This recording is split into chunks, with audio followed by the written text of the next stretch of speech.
Izin menentukan pesan. Sebelumnya perkenalkan nama saya Alvin Putra dan teman saya Bintang.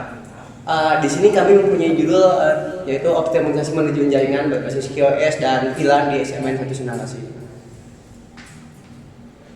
Nah, latar belakang penelitian ini didasarkan dari kesahan di lingkungan SMN 1 Sindang Kasih yang dimana ada 4 aspek yang poin yang pertama itu adalah kapasitas jaringan itu sudah tidak mencukupi.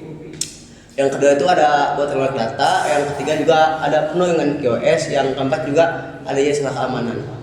Maka dari hal itu kami menawarkan 3 solusi utama. Yang pertama itu ada VLAN. Nah, VLAN ini adalah sebuah metode untuk memisahkan kualitas utama antara contohnya guru, siswa dan juga tata usaha.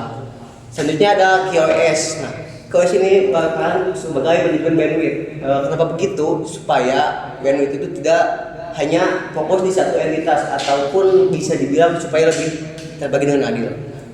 Yang ketiga itu ada keamanan jaringan yang kami mungkin akan menggunakan firewall. Nah, firewall itu adalah suatu bisa dibilang kayak kalau itu kayak adblock. Nah, si firewall itu ngeblok ya situs-situs yang ada di internet menggunakan fiberoptik.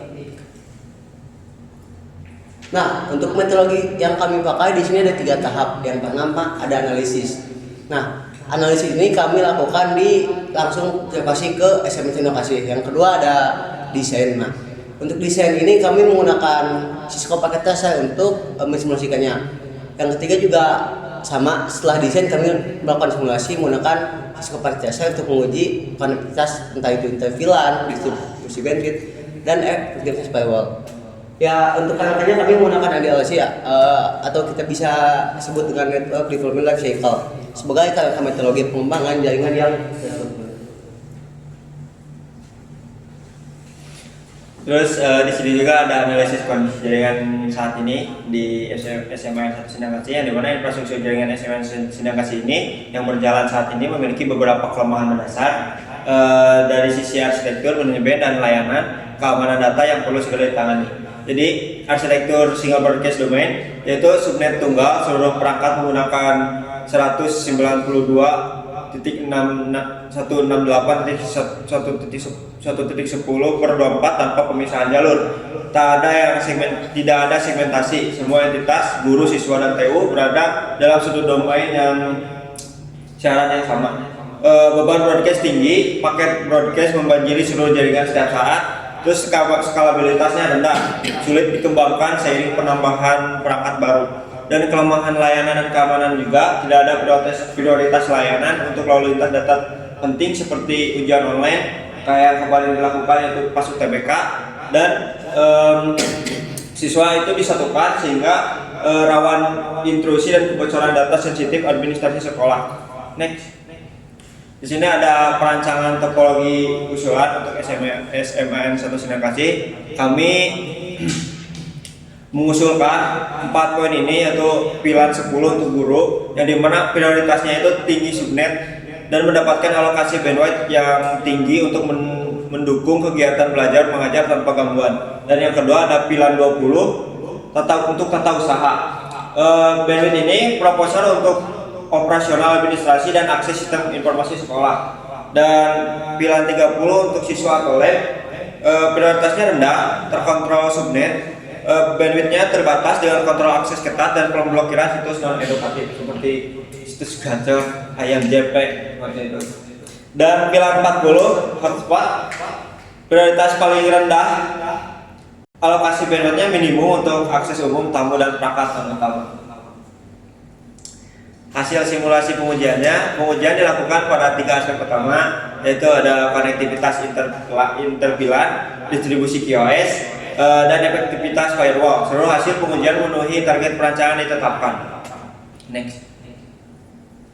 Jadi kesimpulannya, implementasi arsitektur jaringan berbasis VLAN dan QoS di SMN 1 Sindang Kasih terbukti secara simulasi mampu mengatasi seluruh permasalahan yang diidentifikasi pada kondisi yang sekarang.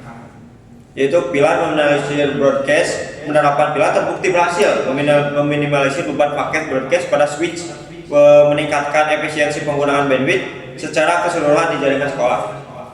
Terus ada ekosistem keamanan juga yang ini yang dimana menciptakan ekosistem sekolah yang lebih terstruktur, aman, efisien dengan pemisahan jalur data dan terkontrol akses yang jelas. Terus ada QoS yang menjamin layanan kritis. Manajemen QoS ini memastikan bandwidth untuk ujian online tidak terganggu oleh pengguna internet umum, menjamin kelancaran asesmen digital di sekolah. Lalu yang terakhir adalah validasi simulasi yang berhasil. Seluruh pengujian via Cisco paket tracer ini menunjukkan hasil sesuai target. Paket lossnya 0%, QoS proporsional, dan firewall aktif memblokir konten-konten non-edukatif. Baik, mungkin kita masuk ke sesi jawab aja ya. Kalau ada yang ditanyakan? Baik. Jadi contohnya dari penelitian kalian ini, kenapa kalian butuh VLAN? Karena pada umumnya, coba ke slide berikutnya, ke slide sebelumnya. Terus, next. Terus. Bentar. Terus. Nah, di sini sebelumnya pas kita mengusulkan ada VLAN untuk broadcast di SMN 1 Sindang Kasih, jadi SMN 1 Sindang Kasih itu masih menggabungkan keseluruhan antara internet yang dimiliki oleh SMN 1 Sindang Kasih. Jadi kami mengusulkan VLAN karena VLAN itu memisahkan broadcast domain antar entitas, yang dimana jaringan guru, siswa, dan tata usaha ini untuk mengurangi beban siaran dan meningkatkan efisiensi komunikasi data. Begitu. Izin bertanya. Mengapa penerapan VLAN diperlukan dalam jaringan di SMAN 1 Sindang Kasih? Ini ya mungkin ya. Ini mungkin masih menyambung dengan pertanyaan tadi. Nah, VLAN ini sebenarnya diperlukan untuk melakukan segmentasi jaringan secara juga logis dan memisahkan kelompok pengguna seperti guru, siswa, dan tata usaha ke dalam broadcast domain yang berbeda supaya si bandwidth itu lebih ke ada acuan kayak untuk VLAN dulu kan di guru nih. Nah, si guru itu masih mendapatkan batas utama. Jadi ada yang namanya skala prioritas. Seperti itu. Apakah ada yang mencukupkan? Cukup. Jika dicukupkan untuk keseluruhan, maka kami dalam sedikit salah katanya, mohon maaf. Mungkin itu saya yang kami sampaikan. Assalamualaikum warahmatullahi wabarakatuh.